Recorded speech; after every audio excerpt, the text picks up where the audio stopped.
Hello everyone, আজ আমাদের নতুন রান্নাঘর বানানোর কাজ হচ্ছে। তাই সকাল থেকে খুব ব্যস্ত থাকায় আর ব্লগটা শুরু করতে পারিনি। তাই তো দুপুরবেলা রান্নার সময় থেকে শুরু করলাম।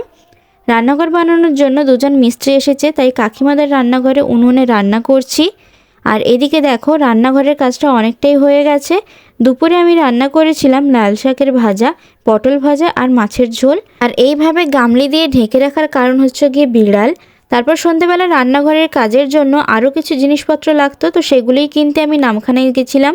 নামখানা থেকে জিনিসগুলো নিয়ে বাড়ি ফেরার পথে আমার বর আমাকে ফোন করে আর বলে যে তাড়াতাড়ি বাড়ি ফিরে আমাকে রেডি হতে, কারণ আমরা কাকিমাদের বাড়ি যাব।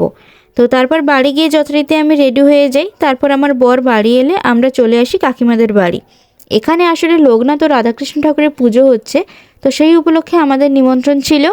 আর তোমরা তো আমার ভিডিওতে ঘন্টুকে দেখেছো, কিন্তু আজ আমি তোমাদেরকে ঘন্টুর বোনকে দেখাবো।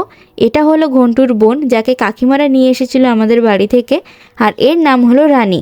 আর রানী না আমাকে চিনতে পেরে গিয়েছিল, তাই তো দেখো আমার কাছে কেমন আদর খেতে চলে এসেছে।